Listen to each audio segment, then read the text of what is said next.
Bueno, lo que estoy yo haciendo es una muestra del avance de la tesis de maestría, que es en Ingeniería en Telecomunicaciones, en la UBA, como ya dijo Omar, y el director, Andrés Moltoni, es el jefe del laboratorio del Instituto de Investigación Rural, allá en Dinita Castelar, y Walter Haddad es el codirector, que es un profesor mío de UBA, ingeniero en sistemas. Bueno, este es el título, red de telemetría inalámbrica para sensores remotos terrestres de baja tasa de transferencia de datos. Bueno, vamos a empezar acá a explicar un poquito cómo es el tema. Todos conocemos lo que es sistemas, ¿sí? Lo que pasa es que, digamos, para hacer algo más fácil, todos sabemos lo que es un auto, inclusive sabemos manejar, pero cambiamos el modelo y parece que a veces no tanto, porque varían algunas cosas. En el caso de sistemas pasa lo mismo. Todos conocemos lo que es mandar un dato de un lado al otro, las redes y demás, pero bueno, en este caso estamos cambiando de modelo de auto. Estamos haciendo exactamente lo mismo que ustedes conocen dentro de una red de datos, pero en otro terreno. Y nos cambiaron todo el sistema de tecnología que nos ayudaría a nosotros en otros aspectos. Bueno, la baja tasa de transferencia es datos simples. ¿Qué es un dato simple? Por ejemplo, medir una temperatura. Medir humedad. Es un dato chico, corto, en el tiempo no es necesario que sea constante, dependiendo de la mayoría de los casos, ¿no? En meteorología quizás no, en otros aspectos podría darse el caso que sí. Pero hablando de baja tasa de transferencia, lo que se trata de distinguir ahí es que, por ejemplo, cuando se hace una transmisión de datos en video, por ejemplo, es una alta tasa de transferencia, donde la cantidad de datos que se envían es monstruosa. En el caso ese se requieren de otro tipo de tecnologías en los cuales puede ser por una cuestión de costos limitantes en el campo. Pero cuando uno hace un muestreo numérico, por ejemplo, de un pH, una humedad, una temperatura o algunas cosas que ustedes conocen más que yo que son necesarias, que es bueno a veces que con esta presentación a ustedes les interese por algún lado ver qué dato meter, son pequeños y el volumen, al ser tan pequeño, hace que los equipamientos puedan tener un costo muchísimo menor. Bueno, las tecnologías de acceso a datos remotos. Muchos conocemos de este tema, hay mucho que se habla, por ejemplo, Internet de las Cosas, que es lo que hoy en día se está hablando mucho, que casi, diríamos, si le doy vuelta a la palabra, son cosas de interés. Donde se accede a un dato que, por supuesto, no lo tenemos al alcance y con su remoticidad nos permite a nosotros tomar control o ver qué es lo que está sucediendo ahí. Sensores de toma manual o remota. Son sensores, por ejemplo, como para medir el pH que nosotros utilizamos en campo, bueno, no yo, sino más ustedes, donde podemos, para medir un pH, clavar un sensor y nos dice ahí y hacemos un registro manual. Remoto también puede ser porque hay algunos que nos envían ese mismo dato por GPS o GPRS o inclusive por GSM, que es la vía de celular. Los tenemos en ese tipo de sensores, en estaciones de observaciones múltiples, donde la toma también puede ser manual o remota. Yo puse meteorología porque es lo que, por ejemplo, la estación de observatorio que tenemos allá toma múltiples datos, que es para la parte de meteorología, y estuvo hasta ahora usado de manera manual, donde Carlos Hernando Arena iba con su máquina y hacía la extracción del dato y luego la volcaba, y como hacen generalmente la mayoría, a través de una tarjeta o directamente a mano la vuelca y arma un Excel. Bueno, después lo tenemos en inalámbrica de Wi-Fi. Todos conocen lo que es Wi-Fi. De esa manera de toma de datos es lo que en algunos aspectos le llaman domótica, que es donde hacen las casas inteligentes, inclusive en algunos proyectos de invernáculos, donde se arma toda una red de control automático, cerrado o abierto, donde por una red inalámbrica Wi-Fi esos datos convergen a una unidad de control y puede autocontrolar el sistema para crear un microclima o inclusive mandar la información hacia afuera. Bueno, por ejemplo, en meteorología se está usando muchísimo ahora el tema de emplazarlas en sitios remotos para tener todos los parámetros que necesitamos de observaciones meteorológicas a través de las redes de celulares, prácticamente esto es lo que quiere decir. Luego tenemos toma de datos remotos de la manera satelital. Yo puse acá espectrofotometría porque generalmente se utilizan algunos lambda dentro de la parte de observación de reflexión y depende de qué es lo que se quiere medir, se toma ese punto y sobre eso se hace un análisis sobre un mapa. Hoy está ampliamente usado en muchas de las cuestiones, digamos, de cultivos. Bueno, robótica, drones. ¿Quién no ha escuchado hablar de los drones? Es un lindo juguete, si se le puede llamar juguete, no lo quiero llamar así peyorativamente, pero es muy lindo, digamos, a la hora de trabajar con un elemento que sea controlable, robótico, donde yo pueda hacer algún tipo de muestras. Y luego, bueno, tenemos otro sistema que no sé si está muy en el campo de ustedes, pero yo lo he visto mucho en el tema, digamos, de controles de alerta temprana de incendio, que es el sistema cerrado de TV, donde se utilizan cámaras, donde se hace lo mismo, espectrofotometría, pero en lugar de ser satelitales in situ, con una cámara, donde lo que hace es tomar la foto digital y analizar en su espectro donde hay una columna de humo. Entonces, si nosotros tenemos una foto donde tenemos predominancia del verde, hay una curva donde se presenta, donde hay una columna de humo con el blanco. Entonces, eso puede determinar con solamente una cámara emplazada en un lugar de que puede haber una posibilidad de un dato de rigor para un eventual incendio. Bueno, ¿qué limitaciones tenemos entre todo lo que hablamos antes como extracción remota? Bueno, la cobertura, alcance de señal inalámbrica. En casa lo vivimos con el Wi-Fi. Hoy estamos al lado del equipo de Wi-Fi, la señal espléndida. Nos vamos lejos o al parque y ya no tenemos señal. Eso es una clara limitación en lo que es hoy en día lo que se llama la cobertura inalámbrica, que acá no lo puse lamentablemente para no crear, digamos, simbología sobre la palabra Wi-Fi, pero el Wi-Fi hoy en día es lo que nosotros todos conocemos con el acceso a las redes de manera inalámbrica de datos, por ejemplo, de PC. Falta de acceso a red celular. Volvemos con el tema de las estaciones meteorológicas donde envían el dato por GPRS o GSM.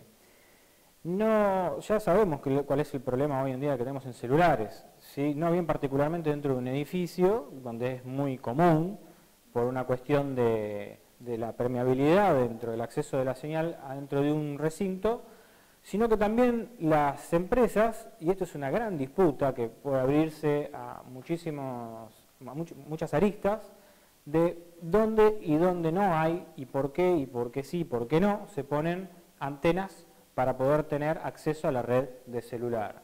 En el caso de las zonas rurales sabemos que es muy limitante. Primero, por llegar a armar un sistema energéticamente para poder asistir a esa antena, o inclusive porque no tiene un revenue comercial de poner una antena ahí. He escuchado a un CEO de una empresa diciéndole que no iban a poner una antena celular para que hablen las vacas, por ejemplo. Pero bueno, generalmente por la propia definición de celular, esa antena podría hacer el salto hacia otra.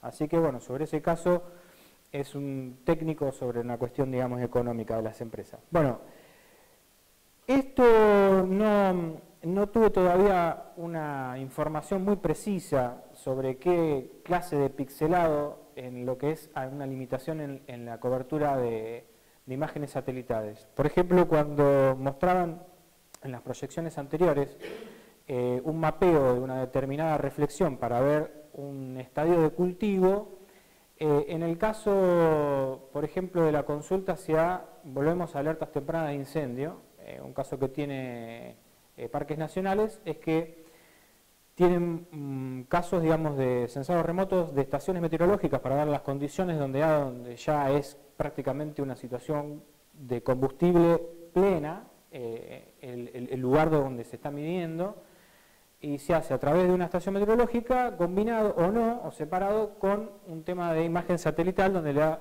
justamente esa observación de ese parámetro. Pero ¿qué pasa? Ese pixelado puede ser, a la hora de mirar, pueden ser hectáreas.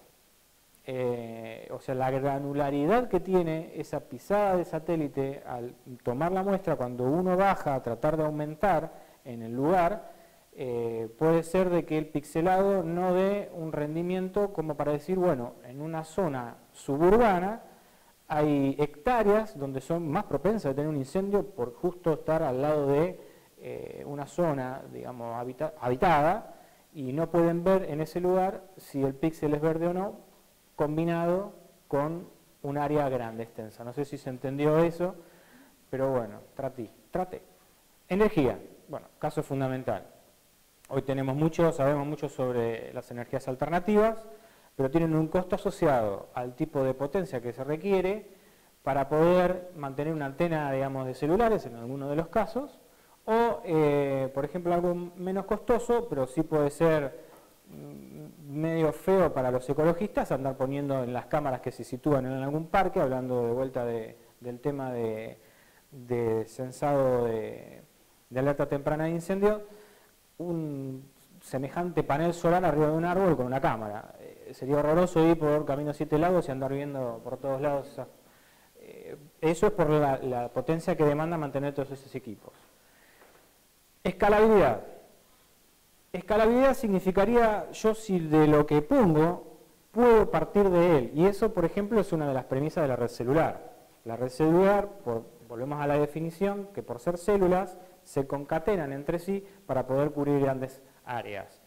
Si no ponemos esos saltos, si así se me permite, no tenemos manera de acrecentar el área. O sea que el otro problema de escalabilidad es no poder llegar al área justamente cuando tenemos el límite franqueado por otra antena. Por ejemplo, interconexión de redes de servicios dispersas. Red celular, red Wi-Fi, la red de mi amigo, la red inalámbrica de algún proveedor con un, por ejemplo, caso de información propietaria, como la que usan los sensores que están usando, por ejemplo, en el invernáculo Antonio, donde es un estándar, digamos, que es cableado y no es compatible con una red Wi-Fi, así que hay que adaptarla. Costos, la infraestructura, obviamente. Una PC, una cámara, una antena de celular, es una limitante en infraestructura. Si yo necesito mucha infraestructura, puede ser que sea un costo grande. Ahora, puedo tener una infraestructura amplia, pero con un costo bajo. Pero no deja de ser una limitante. Bueno, selección de tecnologías. Dentro de lo que estábamos hablando recién de la inalámbrica, satelital, manual y robótica, esto es más o menos una reducción de varios aspectos que yo consideré en tomar sobre lo que hablábamos antes de cobertura, escalabilidad, costo, infraestructura. No quiero andar mucho en esto porque es muy subjetivo tal vez, en mi caso, donde lo que yo quise ver acá es cuál es la ponderación final dentro de todos estos tipos de ítems frente a cada una de estas posibilidades tecnológicas. Para ir, en algunos casos, la cobertura, la inalámbrica es baja, a lo que hoy entendemos por la red Wi-Fi, por eso vuelvo a repetir que no quería meterlo y lo meto, igual el Wi-Fi que nosotros conocemos, donde en una cierta distancia ya no podemos, no nos es efectiva. La escalabilidad es media, ¿por qué? Porque yo, mientras tenga un costo de infraestructura que es alto, puedo ir concatenando celdas de Wi-Fi en su corto alcance. Satelital, la cobertura es altísima, ¿por qué? Con un solo satélite puedo ver amplias regiones, inclusive a nivel de países. Escalabilidad, justamente por lo mismo, se desprende que es alta. Prácticamente es como que la palabra no cabe ahí, ya está implícito. El costo es también altísimo porque de acuerdo a las resoluciones, al tipo de sensado remoto satelital que se requiera, el costo varía y generalmente son muy altos. La infraestructura es nula porque no tenemos que poner nada, lo único que tenemos que hacer es pagar y que nos bajen la señal. O sea, la ponderación en este caso es alta, cuanto la otra la podía dar baja. La cuestión manual, la cobertura es media, porque manual, y bueno, podemos contratar, por ejemplo, algo parecido, si se me permite, espero no pecar en conocimientos mezclados, si vemos cuando hacen un despanojado, que se pone una infraestructura humana, por ahí es mucho más conveniente que poner una robotización para hacer un despanojado, por varios motivos, digamos. Entonces yo puse que, digamos, si quiero hacer una recolección manual, entre uno y otro estado puede ser un requerimiento medio. La escalabilidad es baja, porque no tengo manera de mandar a toda una gente por un campos abiertos con muchas posibilidades. El costo es medio, porque bueno, eso depende de la oferta y demanda del chango, del famoso chango que nos ayuda, o el técnico que mide, y la infraestructura es baja, prácticamente es un recurso humano, lo podemos tener, y depende de dónde se mire, está el que dice cuando está ocioso, cuando no, depende de la campaña en que está usted. Robótica, la cobertura, media. ¿Por qué? Y porque pasa que la robótica, hablando de un dron, tiene un alcance determinado. No podemos controlar un dron o algo remoto si la distancia, digamos, de su frecuencia de alcance para poder manejarlo es corta. La escalabilidad es bajísima, porque prácticamente no tengo manera de mandar un dron para con otro dron, porque justamente tenemos un radio de acción. El costo es alto, sabemos que los drones, dependiendo de los casos, por ejemplo, para hacer, en el caso de hacer fenotipado por imágenes, hay drones que tienen el tamaño prácticamente de un cuarto de esta habitación, que salen miles de euros. O sea que podemos hacer eso con robótica, pero el costo es muy alto. La infraestructura es alta justamente porque necesito armar, ya sea por drones o por robots de suelo, traccionados, digamos, a nivel de tierra, la infraestructura es alta. Por lo tanto, considero una ponderación baja. Hablando de esto, el objetivo de la tecnología es pasar a la inalámbrica. Yo dejé esto acá, digamos, como para poder quedarnos con la idea anterior del otro slide, donde estos parámetros son los que, de acuerdo a mi criterio, trato de atacar el problema para que inalámbrica sea una viabilidad en el acceso en la tecnología remoto más conveniente. Bueno, acá un poco de verso, por supuesto. Actualmente nos encontramos con la limitación tecnológica para llegar al análisis de datos, o sea que, ¿cuál es la limitación tecnológica?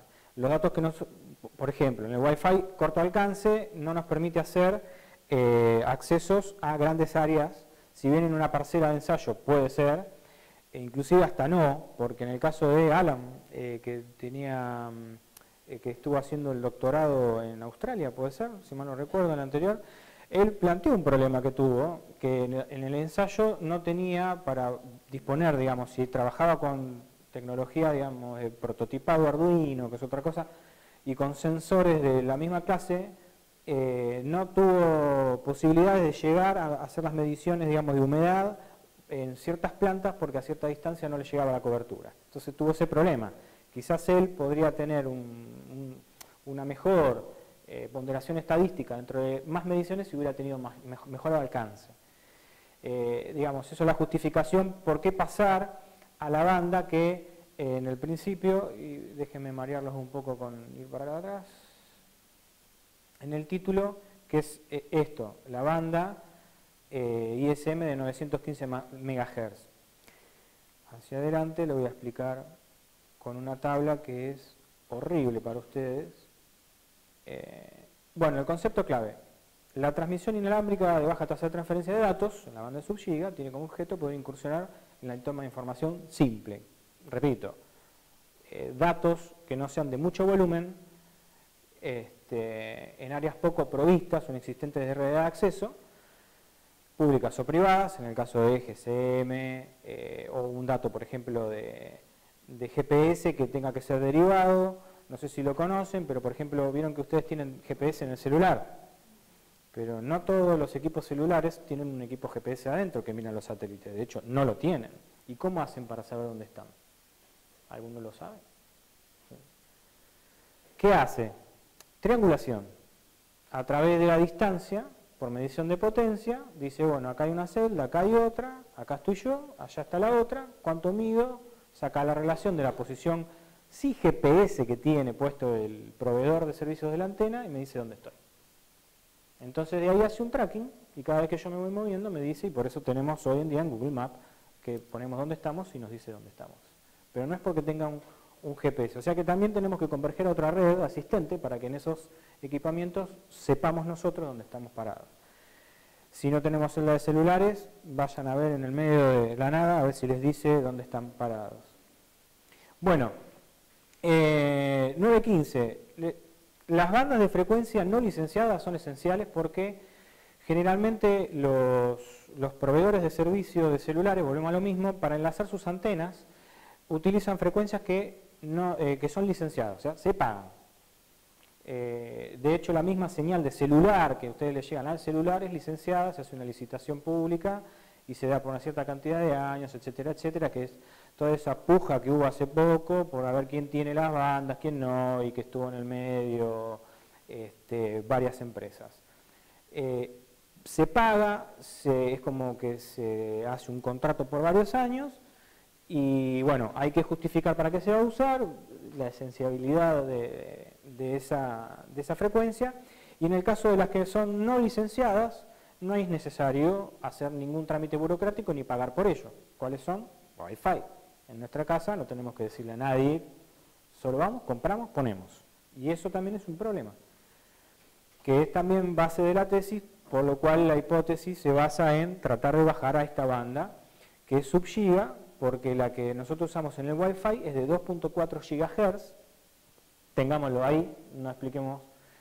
915 MHz es lo que yo estoy tratando de trabajar acá, que está más abajo, y ahí sí le hago la comparación. Imagínense ustedes cuánto pueden llegar a escuchar Radio Mon a medida que se van alejando, y cuánto pueden escuchar alguna FM local cada vez que se van alejando.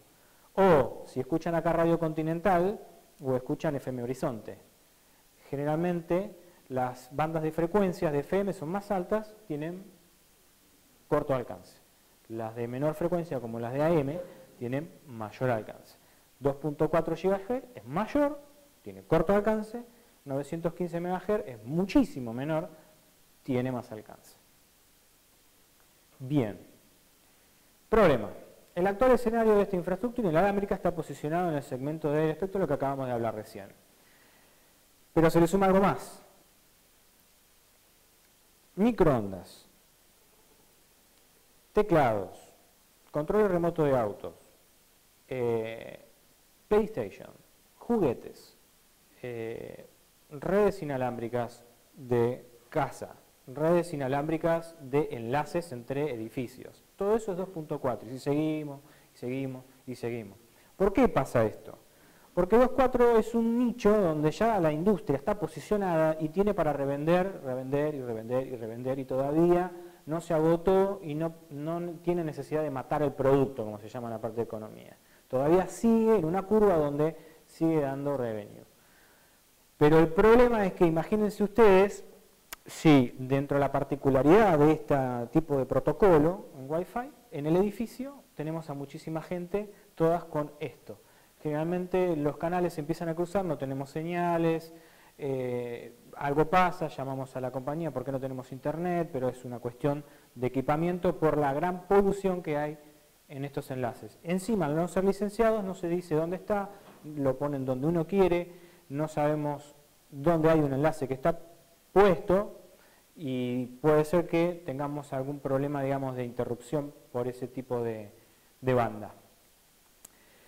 Bueno, la hipótesis, demostrar la posibilidad de utilizar estándar, que es el mismo, que trabaja en el caso de Bluetooth en 2.4, que es lo que más conocemos nosotros, pero en la línea de 915 MHz, para ambientes agropecuarios, donde yo logro acá dos cosas. No tengo intervención del 2.4 porque es silencioso, no hay casi nada ahí, y tengo mucho más alcance, cobertura. Bien. El objetivo general, diseñar un sistema de red que transporte datos en esta banda. Los objetivos específicos, para ir haciéndolo un poco más corto, geográfico, el ambiente donde lo vamos a poner, lo tenemos, uno de los prototipos está funcionando acá en la estación experimental, que después se lo voy a mostrar si me permiten, y no nos vamos de tiempo. La característica de mediciones, yo puse como mediciones prácticas, digamos, la parte de humedad y temperatura, no más que eso. El equipamiento de transmisión, determiné que dentro de costo y alcance, digamos, a la compra del producto que tenía a mano para poder sostener esto, la construcción de la maqueta y las mediciones de la red. Bueno, acá tenemos lo que le contaba antes. La UIT se basa en varias regiones, nosotros nos vamos a posicionar en nuestra región 2, que tiene la banda 902.928, que la central es 915, que es una banda como la de 242.500, que es la de Wi-Fi, que es la que nosotros estamos tratando acá de decirle no. Bueno, el caso de la superposición de lo que serían los canales, acá tenemos el Wi-Fi, el Bluetooth y Zigbee Channel, que Zigbee es un protocolo que trabaja en una frecuencia posiblemente más baja, donde transmite pocos datos y puede acrecentar, digamos, la viabilidad de un dato fiable en y permite, digamos, esas bandas de frecuencia. Como ven, todos ellos en 2.4 están todos uno arriba de otro compitiendo, todos. Bueno, este es nuestro escenario, ya todos conocemos acá. Esto es donde, digamos, ahora usted está aquí.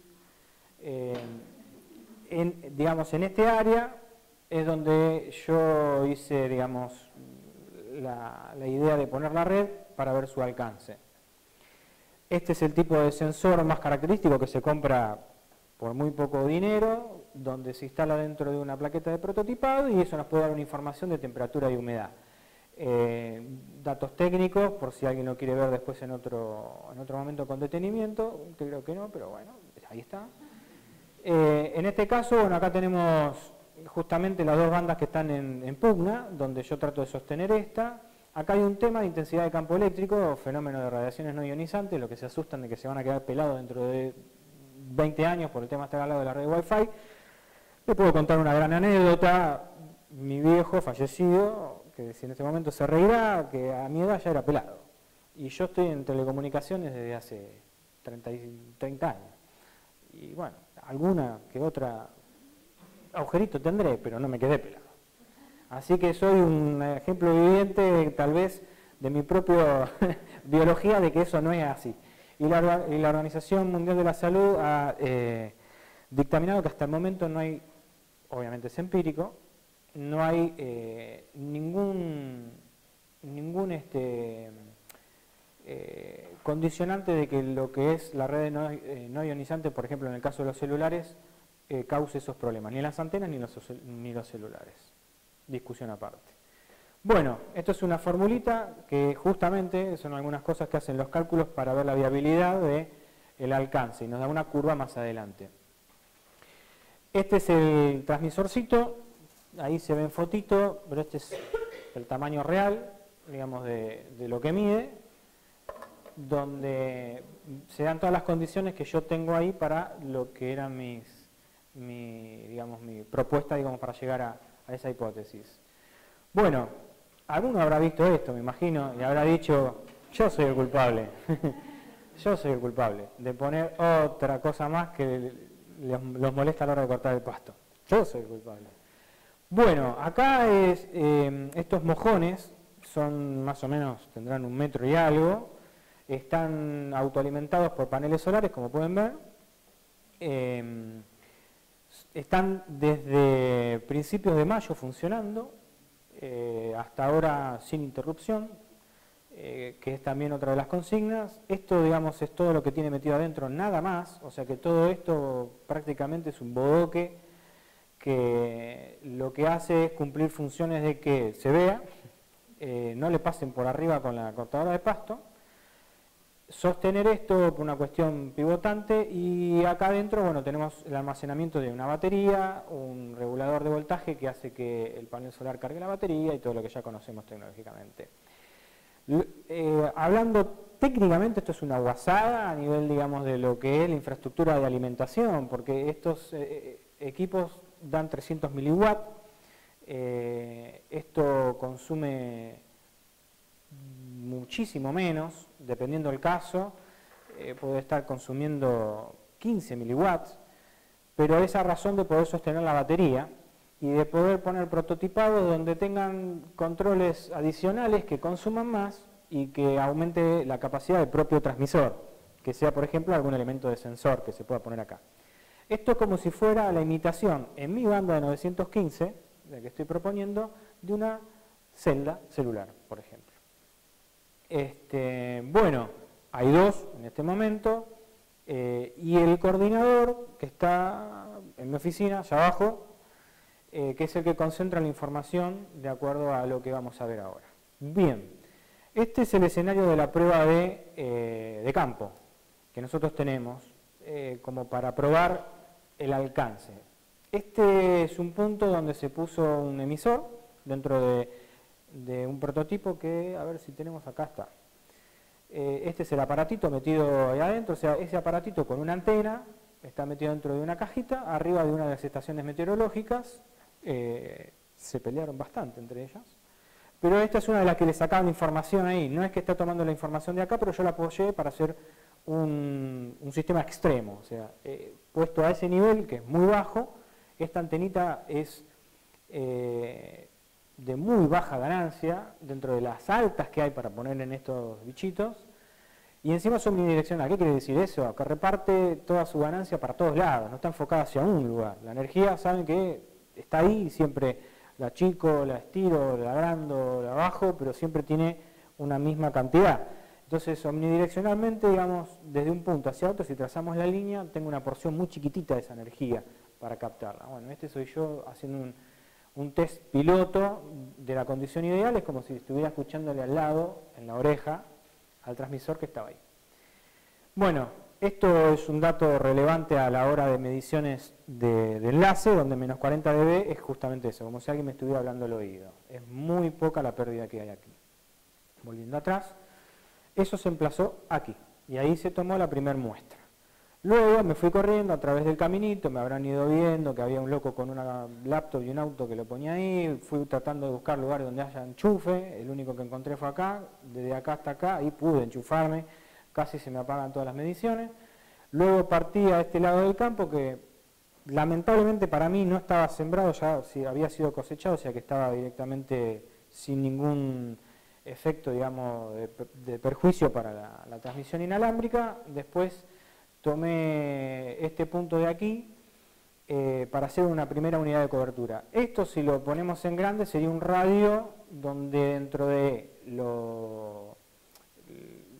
la parte, digamos, geográfica y digamos, estructural, me permitió a mí tener un dato fiable, donde la cadencia de datos era 1 por segundo. Mandaba la temperatura y humedad por segundo, ting, ting, ting, 1 por segundo.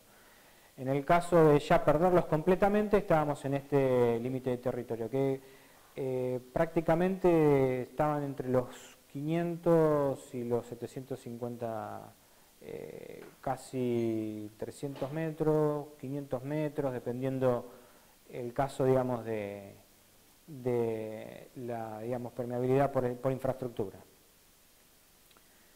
Esto ya lo vimos recién para hacer el apoyo. Bueno, este es una muestra, digamos, de cómo la red está funcionando. Este es como si fuera una visión de cuánta gente está hablando. En decibeles todo lo tenemos asociado a la capacidad auditiva. En la transmisión se habla de lo mismo en decibeles, y cuanto más decibeles tenemos, más señal hay. Esto es una medición baja, quiere decir que en la frecuencia que yo estoy usando no hay nadie. Estos tres puntitos que están acá, lo que, bueno, por lo menos ahora los que lo de atrás lo van a ver en el punto rojo nada más, quizás, es los tres saltos que hace el tipo de tecnología que hizo la medición para transmitirme a mí esta información que están viendo acá. O sea que son justamente el propio sistema. El resto que está acá, no hay absolutamente ningún ruido para nada. Bueno, muy bien. Esta es una primera medición, la colocación del finalizador. Estos son los puntos de lo que hablábamos antes de que se fue haciendo las mediciones, que nos dan, por ejemplo, acá, a través del sistema, el parámetro Sí, más o menos. Esto es la identificación de la Macabres, que todos por ahí conocen de que tienen, digamos, es digamos el DNI del equipo. Y bueno, el tiempo en el que cada uno fue llegando.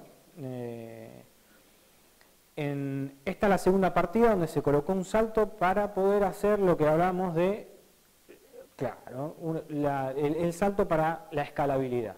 Donde llegamos, acá digamos lo condensé, no por los 5 minutos que me quedan, ahora de 6-4, pero sino porque no tiene mucho sentido andar viendo un Excel con esto, pero para decirles que esto, fíjense de acá, casi prácticamente un dato cada 5 minutos fiable, podría llegar a ser lo peor de lo peor, desde lo que veíamos antes de la estación, que bueno, acá estaría, digamos, por acá, para no volver a ir para atrás, la estación meteorológica estaría por acá, hasta acá al lado de la garita, que por ahí alguno me vio, me faltaba echar el chorrito de agua, que estaba con la computadora así, para hacer una fuente de pájaro, midiendo esto.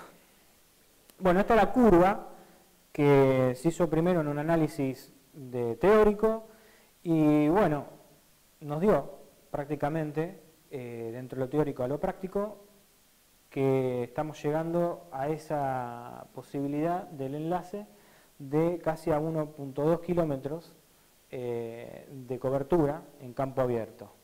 No es el caso de, no nos olvidemos, que acá tenemos las casas, los árboles, hay follaje, y estamos trabajando, como ya les decía, omnidireccional y a 1 metro del piso. Tenemos todas las condiciones peores que podemos tener en un enlace. Y el coordinador que recibe todo esto está dentro del edificio, allá abajo, donde no llega ni el celular, ¿sí? Condiciones peores no podían haber, excepto, bueno, acá tenemos la traza directamente final, donde tenemos acá marcado que no puse la medición, cosa de poder mentir lo mejor posible, donde tenemos el alcance que se dio en este caso de arquitectura, en esta maqueta, la distancia viable, acá tenemos el parámetro de distancia, donde no se llega al kilómetro, pero dentro de esto, ustedes ya conocen, acá está la casa que está destinada al director regional, vieron el follaje que hay alrededor, la arboleda y demás, más todas las casitas y todo esto. Fíjense que esa línea es real, o sea, a vista humana está atravesando todo esto que están viendo por acá y a partir de la distancia. Bueno, conclusiones. Todo esto se logró obtener satisfactoriamente, por lo menos, hasta casi radios de 1 kilómetro con todo este circo, digamos, que hicimos con toda la infraestructura. Y bueno, acá hay un poco de jerga de telecomunicaciones, digamos que funcionó. Y bueno, no queda otra que decir que la distancia lograda de acá está representada por estos datos técnicos y que las preguntas no sé cuáles pueden llegar a ser. Pero en definitiva, lo dejo a ustedes que me pregunten esto. Hasta acá llegamos, digamos, por ahora.